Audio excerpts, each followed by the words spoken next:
Hello everyone, this is Dr. Shiva. What I'm going to share with you today is a architecture for looking at adrenochrome. You're going to get from an MIT PhD in biological engineering. I'm going to arm you now with some chemistry. So listen very carefully. Adrenochrome, what is it? So adrenochrome is a stable oxidation product of adrenaline. That's what an in vitro study showed. The chemical structure, as you notice, is very different. Adrenaline looked like this. It had this benzene ring with the OH. Adrenochrome looks like this. You notice this benzene ring is folded on itself and you get this. Now, this is what I want everyone to focus on. You may want to take notes. You're welcome to take a screenshot of this. So the question I started asking is, could I understand this in the context of the observations people have been reporting? That they're taking a child, frightening it, which means adrenaline, and then putting it under such stress that it creates adrenochrome. Because as I understand, and the people who know more about this than I do, is that the adrenochrome is being created by taking these kids, scaring them, fight or flight, and then torturing them. And that puts the body into a state that they create adrenochrome. So I wanted to actually explain this.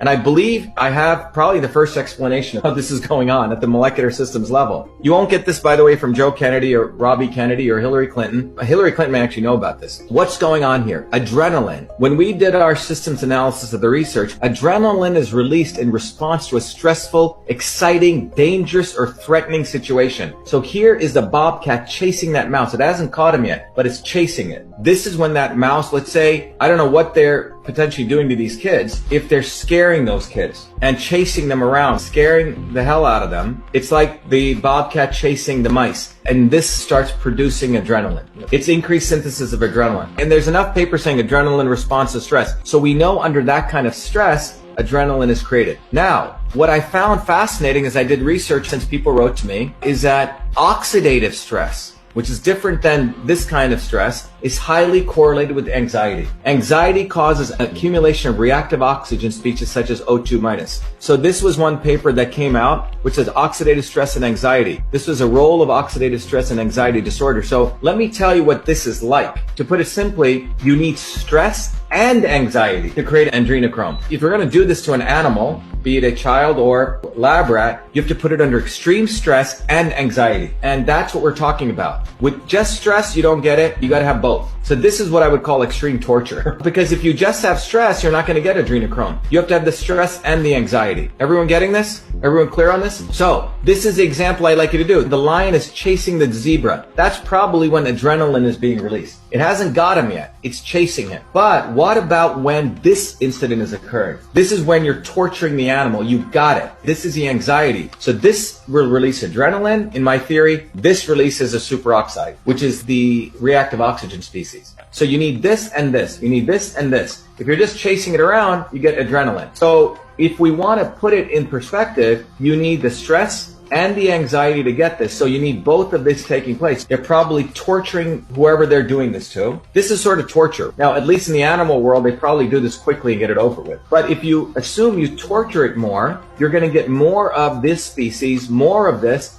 more adrenochrome. So prolonged torture, more stress, more anxiety is going to get you this. So what I want to share with you, everyone, is I think I have a basis for understanding adrenochrome synthesis. And it falls in line with what people have been saying. They're torturing these kids. This is the big takeaway that you can say that Dr. Shiva just offered you. An explanation for this. An explanation so people don't think you're crazy when you say, well, the torturing releases adrenochrome. So I think I have a basis for this. And I hope this was helpful. And this is the kind of stuff that I will continue to do for you, to take a systems approach to take an attempt at explaining things. This is beyond left or right now. This is molecular systems biology. It's biochemistry. I think we have discovered a chemical basis for what people have been talking about with the fear and the stress. Thank you, everyone. Be the light, be well. Let's win this fight. Thank you.